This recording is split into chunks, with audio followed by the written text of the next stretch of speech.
ladies and gentlemen, distinguished members of the Congress of the Republic of the Philippines. Kindly welcome Her Excellency Gloria Macapagal Arroyo, the President of the Republic of the Philippines.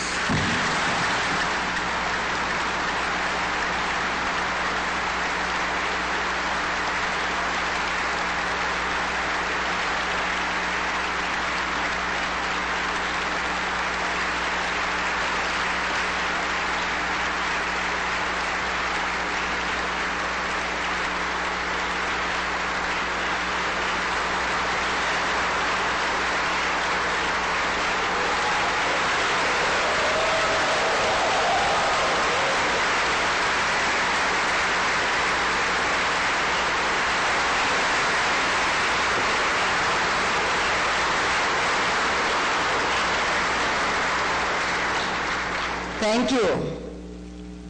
Ladies and gentlemen, good afternoon. Before I begin my report to the nation, please join me first in a moment of prayer for President Aquino.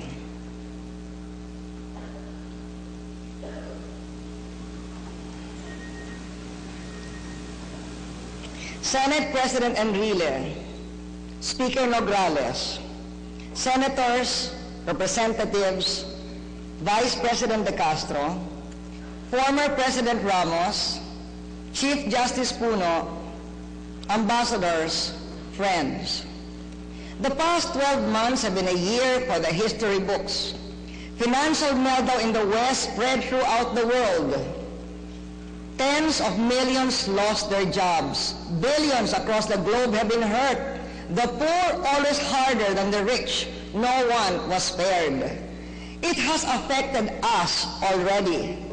But the story of the Philippines in 2008 is that the country weathered a succession of global crises in fuel, in food, then in finance, and finally the economy in a global recession, never losing focus and with economic fundamentals intact.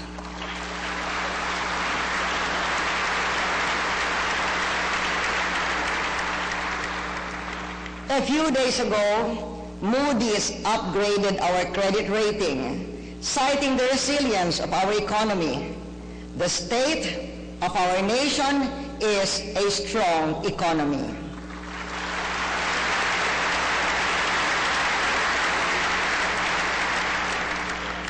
Good news for our people, bad news for our critics.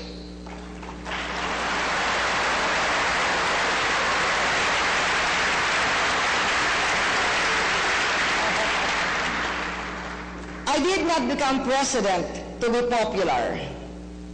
To work, to lead, to protect and preserve our country, our people, that is why I became president.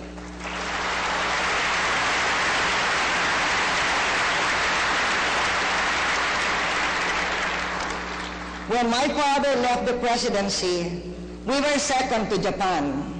I want our republic to be ready for the first world in 20 years. Towards that vision, we made key reforms. Our economic plan centers on putting people first. Higit sa lahat, ang layunin ng ating patakaran ay tulungan ang masisipag na karaniwang Pilipino.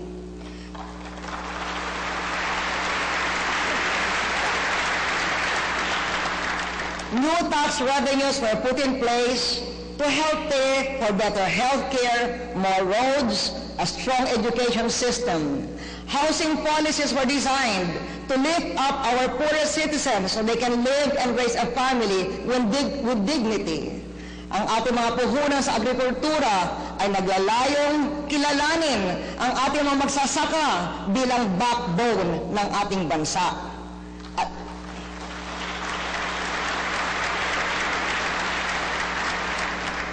At bigyan sila ng mga modernong kagamitan to feed our nation and feed their own family. Had we listened to the critics of those policies, Have we not braced ourselves for the crisis that came? Have we taken the easy road much preferred by politicians eyeing elections? This country would be flat on its back.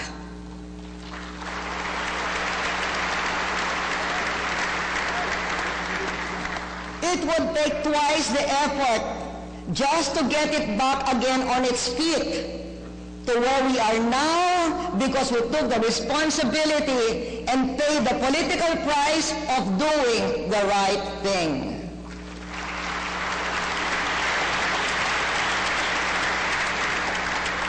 For standing with me and doing the right thing, thank you, Congress.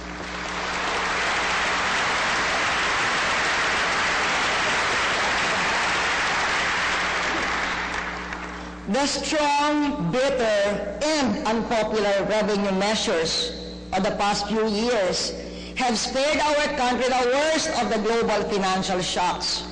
They gave us the resources to stimulate the economy.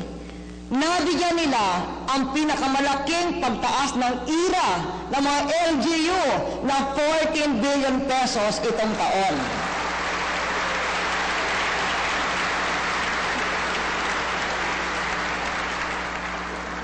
Imparting strength throughout the country and at every level of government.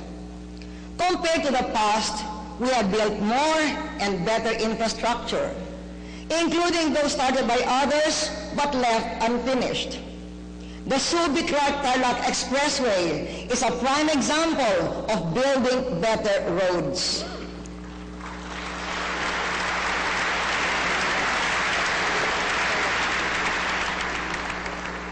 It creates wealth as the flagship of the Subic-Clark Corridor.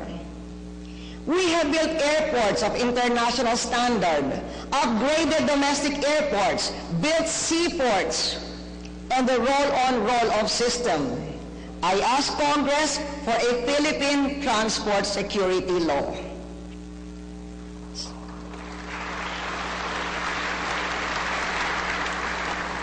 Some say that after this SONA, it will be all politics. Sorry, but there's more work.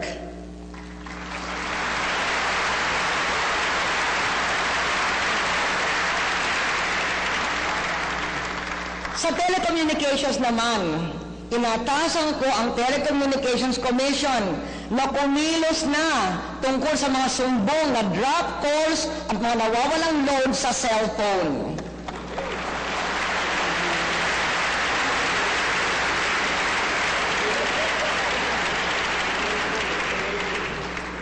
We need to amend the Commonwealth-era Public Service Law, and we need to do it now.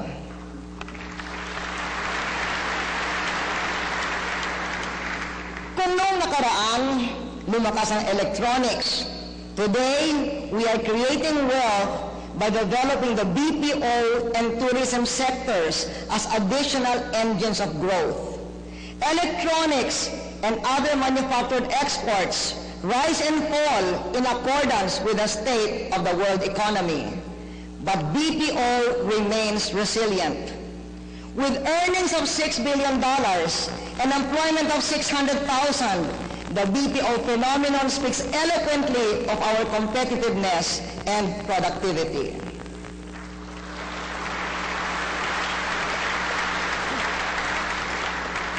Let us have a Department of ICT.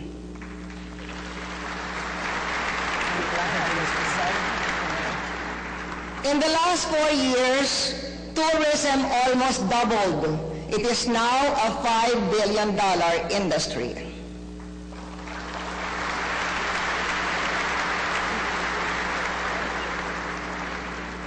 Our reforms gave us the resources to protect our people, our financial system, and our economy from the worst of shocks that the best in the West failed to anticipate.